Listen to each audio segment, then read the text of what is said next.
This bout is sanctioned by the Pentacontinental Boxing Union. The president is Thomas Hogan, supervisor George Yoshinaga. Along with the California State Athletic Commission, the chairman is William Eastman. Commissioners in attendance, Jerry Nathanson, Kim Welshons, and the former welterweight world champion Carlos Palomino. The executive director at ringside is Richard DeCure.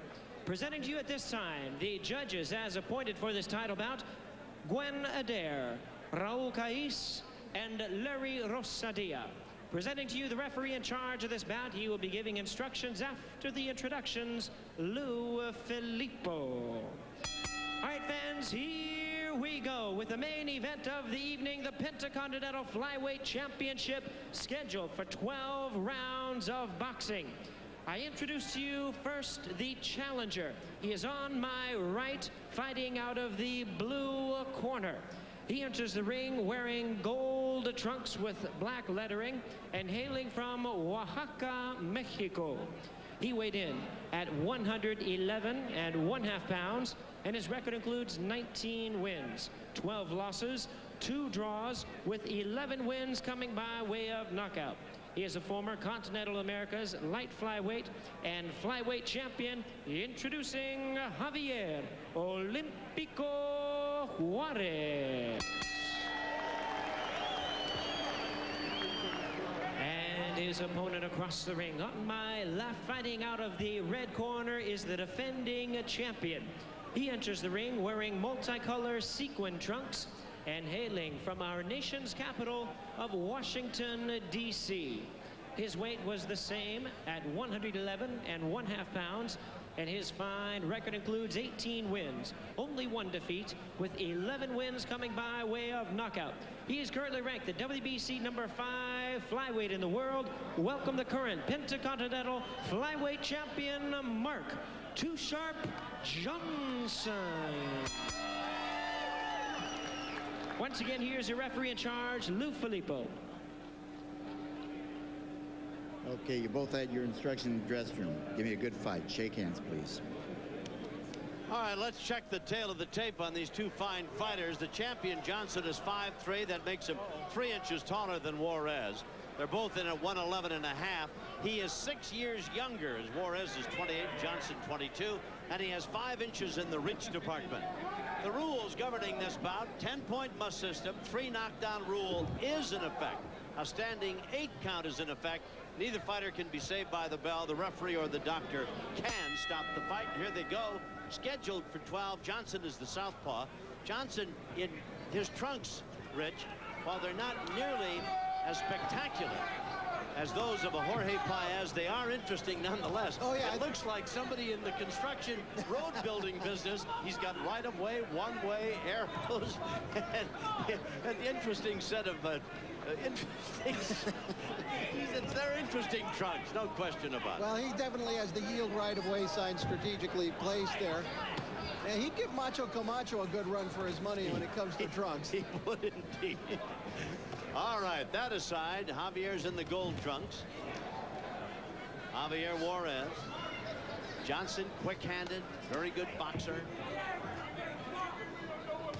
Johnson won the Pentacontinental Championship with a 12-round split decision over a guy who then was 2nd ranked in the world by the WBC, Alberto Raton Jimenez, and for some reason Jimenez has stayed at the number 2 spot, and Johnson still is ranked behind him at number 5.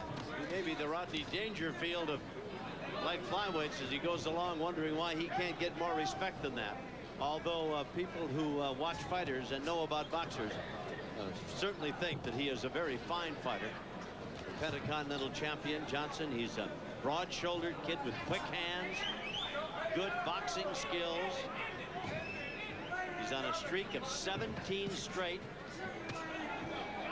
I tell you, there's a ton of talent right now, Tom, in the 108 and 112 pound divisions. Great young fighters, and so much in the way of action-packed type fighters. Johnson, the southpaw. Olímpico Juarez in the gold trunks.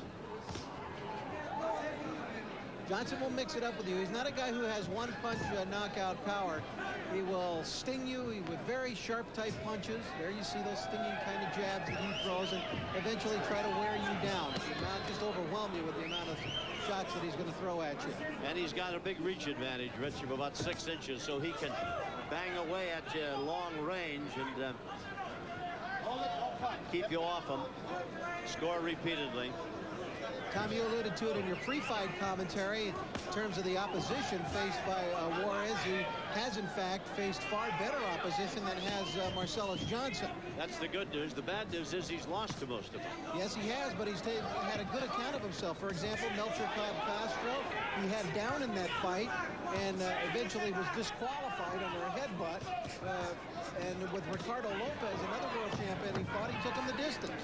This is round 1 and a pretty good round for an opener. It's scheduled to go 12.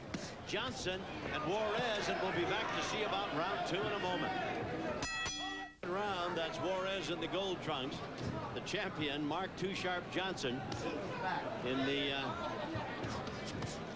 trunks full of signs. One way, yield the right of way. Green, white, and red tassels as well.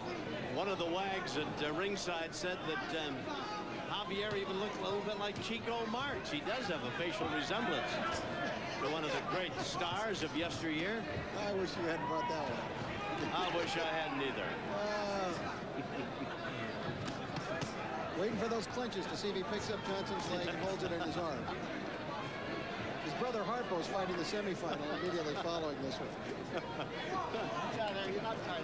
Harpo's famous line, I dreamt I shot an elephant in my pajamas. I wonder what he was doing. All right, let's leave that alone. This is round 2, scheduled for 12.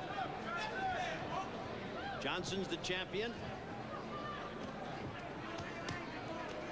He's 22, 6 years younger than Juarez. In his last fight, Tommy, here at the Forum, was very impressive with that second round KO over Lalo Ramirez. In the interim, he went back to Washington and won a 10-round decision over Ansi Gideon. He fought that one at 115 pounds. You know, in the first round, Rich, he was out there dancing, jabbing, moving around. Look at him now. He is set right down. He's standing toe-to-toe with Javier and exchanging shots with him. He's not up on his toes. He's set right down and blasting away. Well, he felt a little bit of Javier's leather, Tom, and you may feel that Juarez can't hurt him. Juarez with 11 victories by KO in his 19 victories would not appear to be an overwhelming puncher. Johnson's a good boxer. He's quick-handed. Not necessarily a devastating puncher, but certainly by attrition, if nothing else, he can wear you down and put you away. He's got 11 knockouts. Yeah, you see in the case of Mark Johnson, that kind of combination that he just landed. You eat a few of those, Tom, and you're going to go down. But Johnson is literally, I think, feeling no big threat from Juarez. He's standing right with him toe-to-toe, and nailed him with a solid right hand. And that's the kind of stinging punch. Those will take their toll. Juarez definitely felt that one and backs off now. And again, a left hand by Johnson. Scores. He's still feeling the effects of that right hand, Tom. He's a little shaky. Johnson, the southpaw. Lots of punches. Very quick-handed. Bangs away with 2, 3 in a row. That's the end of round number 2. It's scheduled for 12. We follow Johnson back to his corner. I'll remind you the top contenders as you watch them here on the screen, brought to you by Tecate. Let's take a look at the WBC Flyweight World Rankings, and you see Mark Johnson listed as number 5. Another local product, very talented, Isaiah Zamudio, ranked number 4. Alberto Jimenez, the Russian, is currently the champion in the WBC Flyweight World Rankings and in that division. But Johnson and a young man who's not listed there, but who is highly regarded, Danny Romero, could very well be in the ring against each other in the near future. And Romero out of Albuquerque is really a talented fighter. You saw him the other night here in Los Angeles. Yes, Romero is undefeated, Tom, in 16 fights. And, you know, another Albuquerque fighter on the comeback trail by the name of Johnny Tapia, who is 23 and after not fighting for 3 years. He's won 4 straight now in his comeback, and he looks pretty good. So there, I mean, this really is loaded with talent at these lower weights. Tapia had a substance abuse problem and has gotten his life straightened up and now is back in the ring. Pretty good exchange by those two, and Juarez ended up backing up and falling into the ropes. Johnson applying the pressure. Mark, a little bit wild. He could be a little more accurate than he's been. Throwing wide, very wide punches. Well, we're not doing much boxing. We're slugging it out here right now. And Johnson, undaunted by Javier Juarez, gives you the impression Juarez can't hurt him. Juarez may change his mind before this one's over, but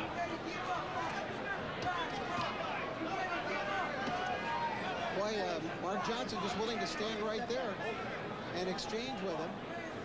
Was right in front of Juarez. you heard him tell Fernando Paramo at the beginning of the show that every time he gets in the ring, he feels the guy he's fighting is a very worthwhile contender and fighter.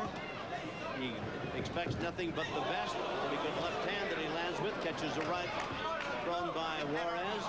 And he said he's firmly convinced he's ready to go 12 rounds if he has to. I don't know that he'll have to, Tom. He looks to me like he has a little bit too much of everything from Juarez. Backed him up with another left hand. Johnson banging away to the body with some solid shots. Yeah, it's not. Oh, Where's that left hand and it rocked Juarez. What a set of whiskers he's got, though, Rich. I mean, he got nailed, backed up, and started forward again. Yeah, the knees did the major dip, and he was sent back on his heels, but look at him swinging away. He's talking about taking a punch well. Not only that, but I think instinct took over, and he just started fighting back. Again, a left hand. This one drops him. Round number 3, and Johnson has landed 2 solid lefts. The second one putting Javier Juarez down. He's not going to get up. It's over. I think the crowd is a little too critical of the youngster from Mexico because he got nailed with 2 solid shots and is still having trouble getting up. You can see how slowly he is getting up here, Tom. He might have been able to give it a try, but really those were some tremendous shots, and he never recovered from that one big right hand, and from then on it was duck soup. We'll take another look at him in a moment. Right now we'll pause for this commercial message, and then we'll be back to see the smile on the face of Too Sharp. At the Forum, brought to you by Restore Automotive Products, by Mark Too Sharp Johnson.